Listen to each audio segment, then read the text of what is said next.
베레스의 계보는 이러하니라. 베레스는 헤스론을 낳고 헤스론은 람을 낳고 람은 아미나답을 낳고 아미나답은 나손을 낳고 나손은 살몬을 낳고 살몬은 보아스를 낳고 보아스는 오벳을 낳고 오벳은 이세를 낳고 이세는 다윗을 낳았더라. 네. 오늘 어제 이어서 베들레헴 지역에 관련된 말씀을 하겠습니다. 특히 오늘 루키는 이 마지막 결론을 내리면서 마지막 마무리를 하면서 그 유다 지파의 족보를 일부분 특별히 말씀하고 있습니다. 특별히 이제 베들레헴과 관련돼서 오늘 족보에 보면 계보에 보면은 몇 명의 사람이 나오죠. 특별히 아직 태어나지 않은 다윗까지 이세까지 지금 언급이 이렇게 되고 있습니다.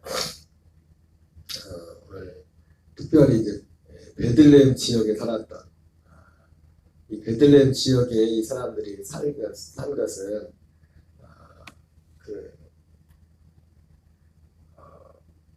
정확히는 이제 여호수아가 이제 가나안 땅에 들어오고 나서 이 베들레헴은 유대 땅이죠. 유다 지파의 땅입니다. 유다 지파의 땅인데 여기 나오는 이 오늘 본문에 나오는 이 족보들 중에 계보에 나오는 이름들 중에 이 모든 사람이 다 베들레헴에 살았다는 것이 아니라 이제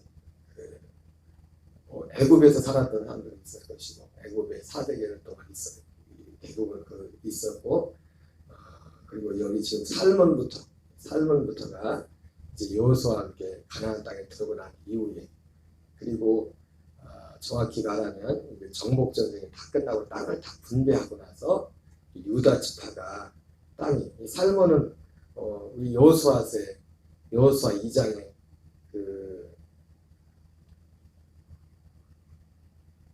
이름이 정확히 안 나오죠. 그래서 이름은 안 나오는데 여호수아가 여리고성에 이제 정탐꾼들을 이렇게 보내는데 정탐꾼 2명인가 보내지 않습니까? 보내는데 많은 학자들은 그 정탐꾼 중에 한 명을 살몬이라고 이렇게 말들을 많이 합니다. 그래서 제가 그 얘기를 했는데 그 이유를 왜 그렇게 드냐면은 살몬은 보아스를 낳는데 보아스가 어머니가 누구죠? 보아스의 어머니가 누군지 기생 라합의 어머니죠. 기생 라합이 보아스의 어머니가.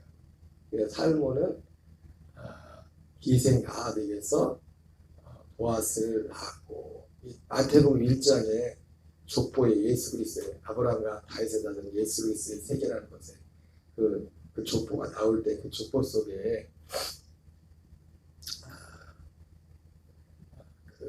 그 내용이 나오죠. 살몬은 기생 라합에게서 보아스를 낳았고 이렇게 나온답니다. 이 족보가.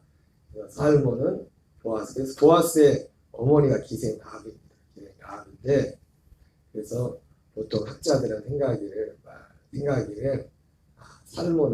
살몬이 그 정탐꾼 중에 한 명이었다 이렇게 말해요. 왜냐하면 정탐꾼으로 갔다가 이 기생 라합이 이 정탐꾼들을 숨겨주지 않습니까? 그래서 그런 관계 가운데서 뭐가 맞아서 되지 않았을까 이렇게 말들을 합니다. 어쨌든 살몬은 보아스를 낳고 보아스는 오벳을 낳고 보아스는 또 누구를 통해서 오벳을 낳습니까? 그러니까 룻을 통하여 이방인 여인 모압인. 참 이걸 보면 우리가 이 시대에는 사실은 구약 시대지 않습니까? 유대인들에게 하나님의 구원의 약속이 있다고 말씀했는데 이방인들 중에도 얼마든지 하나님께서 이 믿음이 있는 자들을 구원하시는 그 은혜를 보게 됩니다. 또 연속으로 살몬, 보아스 이 사람들 그리고 오벳, 이색, 다윗 이 5명이 다 유다 지파 베들레헴에서 살았던 사람들입니다.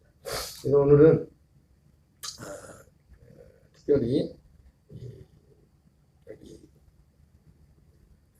기생 라합에 대해서, 그리고 어제 마지막 룻에 대해서, 이 베들레헴에 살았던 이 사람들의 이 믿음에 대해서 잠깐 살펴보도록 하겠습니다. 앞서 말씀드린 것처럼 살몬은 보아스를 낳았다고 했습니다. 누굴 통해? 기생 라합을 통해 낳았다고 했어요. 그래서 그 기생 라합의 성경은 그의 기생 라합의 믿음을 주님이 축복하고 있습니다. 그러니까 이 베들레헴에 오늘 이 다윗이 이제 예수 그리스도의 아브라함과 다윗에 따른 예수 그리스도의 세계라고 이렇게 말씀하고 있는데, 바로 그런 믿음의 사람 다윗을 낳은 그 계보가 그냥 우연이 아니라 뒤에 보면 거슬러 올라가면 기생 라합은 중조모 있죠, 중조모. 기생 라합은 고조 할머니. 룻은 이제 증조 할머니인데, 그 이방 여인들의 믿음이 오늘 성경에 기록되어 있습니다. 여호수아 2장 8절 9절을 같이 읽겠습니다. 시작. 또 그들이 눕기 전에 라합이 지붕에 올라가서 그들에게 이르러 말하되, 여호와께서 이 땅을 너희에게 주신 줄을 내가 아노라. 우리가 너희를 심히 두려워하고 이 땅 주민들이 다 너희 앞에서 간담이 농나니. 2장 10절입니다. 이는 너희가 애굽에서 나올 때에 여호와께서 너희 앞에서 홍해물을 마르게 하신 일과 너희가 요단 저쪽에 있는 아모리 사람의 두 왕 시온과 오기게 행한 일 곧 그들을 전멸시킨 일을 우리가 들었음이니라. 11절 12절입니다. 우리가 듣자 곧 마음이 녹았고 너희로 말미암아 사람이 정신을 잃었나니 내 하나님 여호와는 위로는 하늘에서도 아래로는 땅에서도 하나님이시니라. 그러므로 이제 청하노니 내가 너희를 선대하였은즉 너희도 내 아버지의 집을 선대하도록 여호와로 내게 맹세하고 내게 징표를 내라. 히브리서에서는 이 라합의 믿음에 대해서 이렇게 말하죠. 히브리서 11장 31절 같이 있습니다. 시작. 믿음으로 기생 라합은 정탐꾼을 평안히 영접하였으므로 순종하지 아니한 자와 함께 멸망하지 아니하였도다. 네. 이것이 바로 기생 라합의 믿음이었죠. 성경은 분명히 이 여인의 믿음을 이렇게 말하고 있습니다. 어제 봤지만 룻기서 1장 16절 17절, 그 다음에 룻, 보아스의 아내가 되었던 룻에 대한 믿음이 같이 있습니다. 룻이 이르되 내게 어머니를 따르며 어머니를 따르지 말고 돌아가라. 강권하지 마옵소서. 어머니께서 가시는 곳에 나도 가고 어머니께서 머무시는 곳에서 나도 머물겠나이다. 어머니 백성이 나의 백성이 되고 어머니 하나님이 나의 하나님이 되시리니 어머니께서 죽으시는 곳에서 나도 죽어 거기 묻힐 것이다. 만일 내가 죽는 일 위에 어머니를 떠나면 여호와께서 내게 벌을 내리시고 더 내리시기를 원하나이다 하는지라. 그리고 이 룻기에는 이렇게 이방인 여인들의 이방인 그 여자 라합과 룻에 관한 내용이 직간접적으로 기록되어 있고, 그리고 이 베들레헴 지역에 있는 이 다윗의 이제 조상들의 이 믿음의 기복 가운데 오늘 보아스의 믿음도, 아마도 이 보아스의 믿음이 그 어머니 라합의 믿음을, 대부분 자녀들은 아버지의 영향도 많이 받지만 어머니의 영향도 많이 받죠. 유대인들 같은 경우는 더 그런 면도 많이 있다고 볼 수 있는데, 그래서 유대인들을 제가 유대인이냐 아니냐 이걸 따질 때는 보통 부계를 따지지 않고 보통 모계를 따진다고 합니다. 그 어머니가 유대인이면 자식도 유대인이고, 보통 어머니가 유대인이 아니면 기준이 아마 그만큼 그 어머니의 영향이 컸다고 볼 수 있는데, 오늘 이 룻기에 나오는 보아스의 일면을 봐도 이 사람이 참 믿음이 신실한 것이라는 걸 참 보게 됩니다. 그래서 그 기생 그 룻이 그 이제 모압에서 베들레헴으로 모압에서 베들레헴으로 돌아와서 이제 어머님을 이래 다시 이제 당장 가서 이 말로만 하는 게 아니지 않습니까? 거기서 내가 어머니 그러니까 섬기는 백성인데 백성이 되고 어머니 하나님인데 하나님이 되게 될 것입니다. 그러면서 그렇게 말로만 그렇게 한 게 아니라 그가 어떠한 일을 그 믿음의 고백 가운데는 앞으로 어떤 일이 일어날지라도 그 자기가 말한 그 말에 대한 그 고백에 대해서 책임을 지겠노라는 그 결심을 하고서 이 룻이 어머니를 따라온 겁니다. 그래서 오자마자 뭐 이제 베들레헴 와서 호강하러 온 것도 아니고 이제 어머니 뭐 나는 여기서 살아보지도 못하고 어머니 고향이니까 어머니 알아다십시오 그런 것도 아니고 이제 어머니한테 상의를 해서 이 당장 먹어야 되니까 이제 마침 보리 추수 때가 가까워져 가지고 이스라엘은 이 곡식을 추수하면 그거를 자기들이 먹지 않고 이방인들과 객을 해서 이걸 남겨놓지 않습니까? 먹지 못한 사람들 모퉁이를 남겨놓고서 그것을 가져다가 이제는 없는 사람들 나그네들 이제 먹을 수 있도록 그렇게 하는데 아마 그거라도 주시려고 이제 나갔다가 이제 보아스를 만나게 됩니다. 마침 보아스가 있는 그 주인이 되는 그곳에 가서 이제 죽게 되는데 그때 보아스가 하는 그 말들 하나하나를 보면은 여기 오늘 룻기 2장 그중에 대표적인 룻기 2장 12절이죠. 보아스가 룻에게 이렇게 말을 했었습니다. 같이 읽겠습니다. 시작. 여호와께서 내가 행한 일에 보답하시길 원하며 이스라엘 하나님 여호와께서 그의 날개 아래에 보호를 받으러 온 데게 온전한 상 주시기를 원하노라. 여러분 결론적인 말씀 같지만 우리에게 룻과 같은 믿음. 물론 룻은 우리가 주님을 섬기되 특별히 주님을 섬기되 우리는 어떤 주님을 섬깁니까? 라합과 같이 룻과 같이 히브리서 10장 11장에 나오는 것처럼 하나님이 계신 것을 믿을 뿐만 아니라 그를 찾는 자에게 상 주신이심을 믿어야 될지니라 이렇게 말합니다.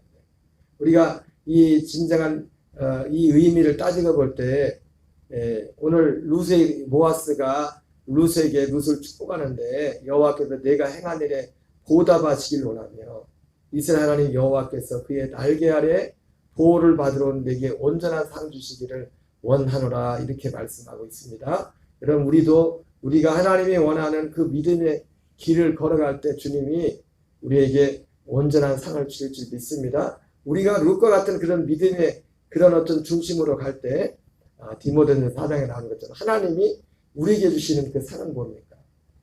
그 믿음을 사도 바울은 그 룻과 같은 그 믿음을 뭐라고 하냐면 그 중심을 경건이다.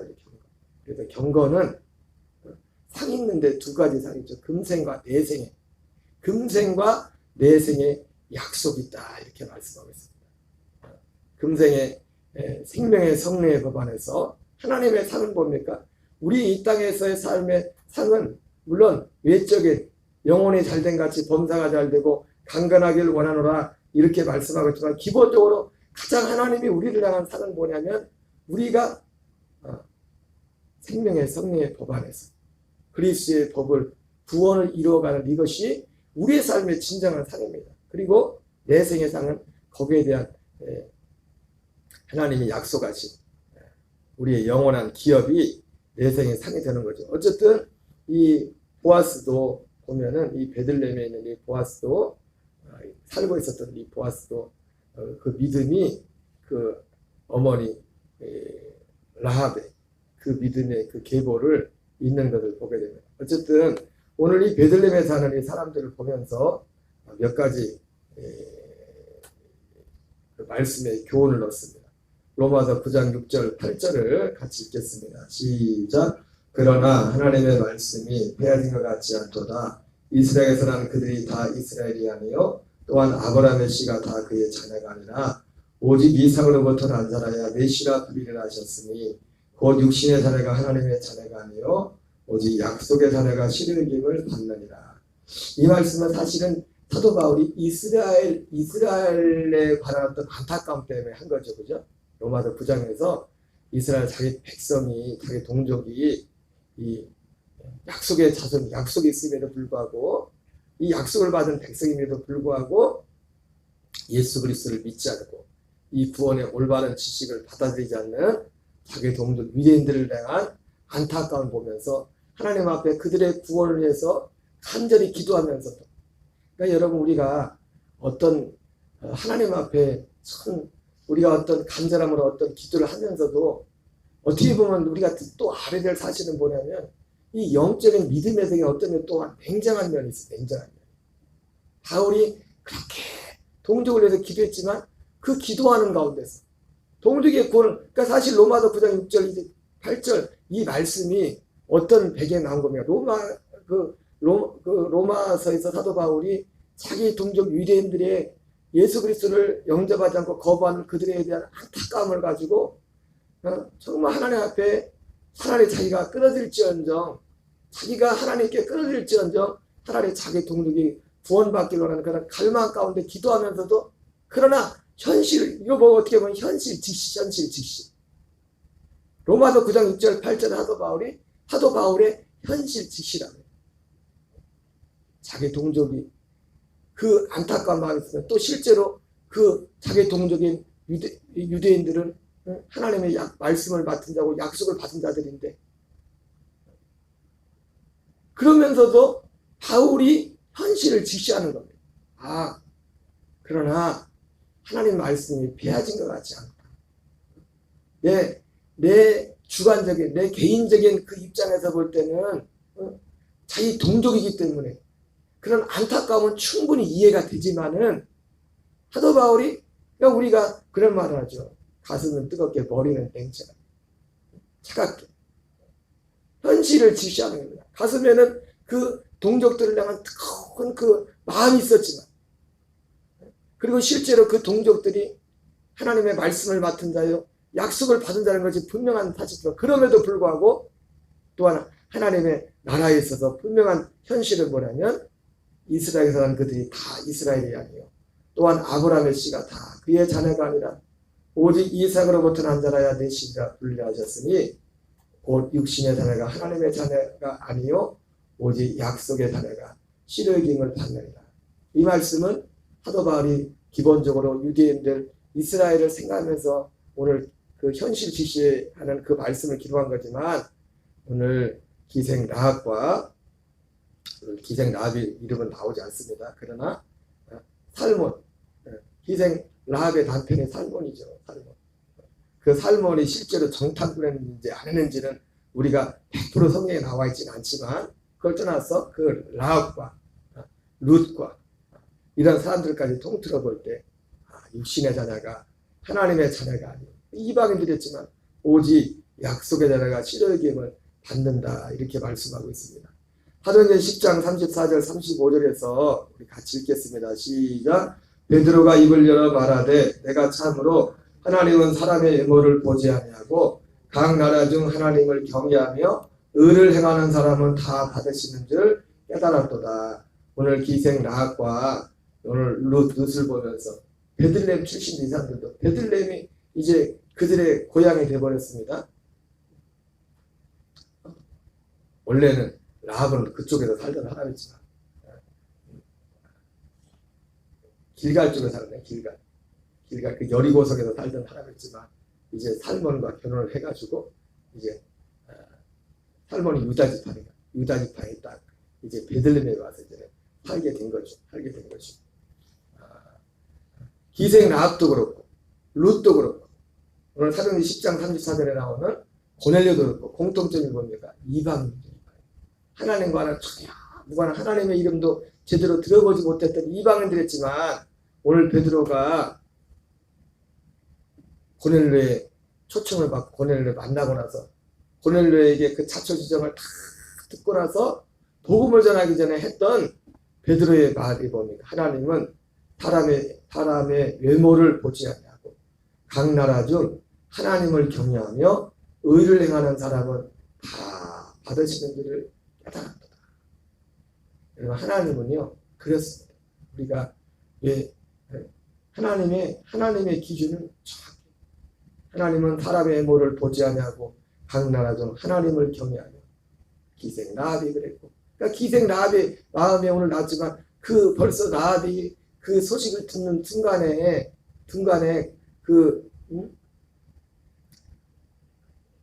애굽을 나올 때 하나님이 홍해를 마르게 하고 애굽의 재앙을 일으키고 홍해를 마르게 하고 그리고 요단강 저편에 있는 적들을 다 물리친 그 소식을 들으면서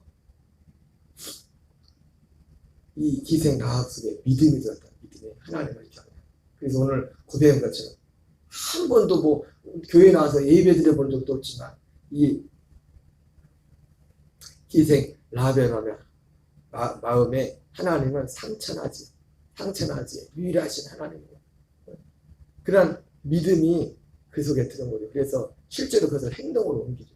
여러분 믿음은 행동으로 나오게 돼 있습니다. 기생 라합도 그래서 어떻게 보면 자칫 잘못하면 그 스파이를 숨겨줬다가 잘못하면 자기 온 가족이 다 몰살당할 수도 있지 않습니까? 근데 그거를 그래서 성경은 오늘 히브리서에 뭐랍니까? 믿음으로 기생 라합은 정탐꾼을 평안히 영접했다.